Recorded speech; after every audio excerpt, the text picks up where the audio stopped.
യാതൊരു മുന്നറിയിപ്പുമില്ലാതെയാണ് ഗ്രാമീണ തൊഴിലുറപ്പ് പദ്ധതി ഇല്ലാതാക്കുന്നതിനു വേണ്ടി കേന്ദ്ര സർക്കാർ പുതിയ ബില്ല് കൊണ്ടുവരുന്നത്.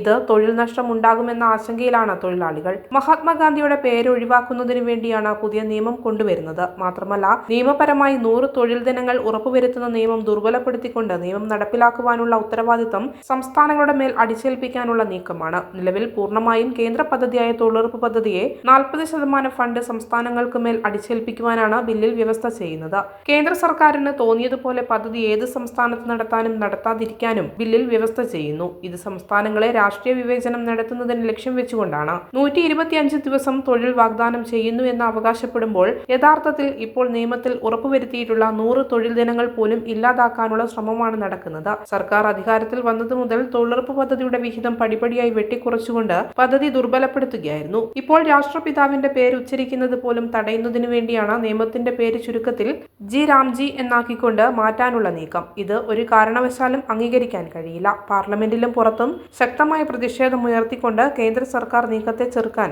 വിവിധ ട്രേഡ് യൂണിയൻ സംഘടനകളും രാഷ്ട്രീയ പാർട്ടികളും ഒരുങ്ങിക്കഴിഞ്ഞു.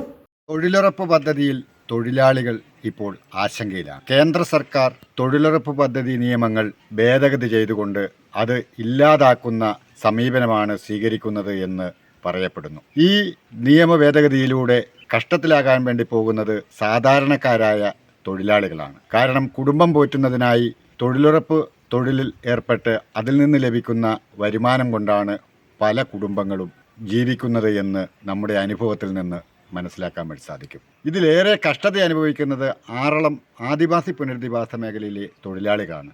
അവരുടെ ഏക ആശ്രയം തൊഴിലുറപ്പ് തൊഴിലാണ്.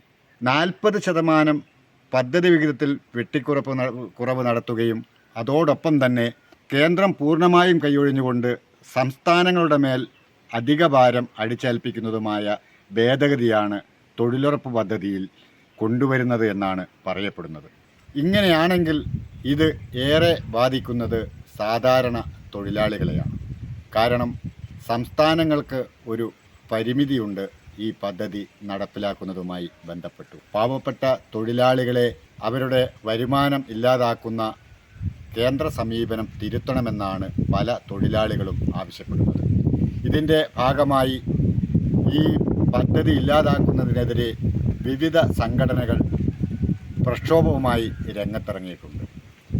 LDFും UDFും എല്ലാം പ്രക്ഷോഭത്തിൻ്റെ പാതയിലാണ്. ഈ നീക്കം കേന്ദ്ര സർക്കാർ ഉപേക്ഷിക്കണമെന്നാണ് എല്ലാവരും പറയുന്നത്. അത് ന്യായമാണ് താനും. പാവപ്പെട്ട തൊഴിലാളികളെ സംരക്ഷിക്കുന്നതിന് വേണ്ടിയിട്ടുള്ള സമീപനം കേന്ദ്ര സർക്കാരിൻ്റെ ഭാഗത്തുനിന്ന് ഉണ്ടാവണമെന്ന് ഇവർ ഉറക്കെ പറഞ്ഞു. ആറളത്തു നിന്ന് KB ഉത്തമൻ, ഏജന്റ് ന്യൂസ്.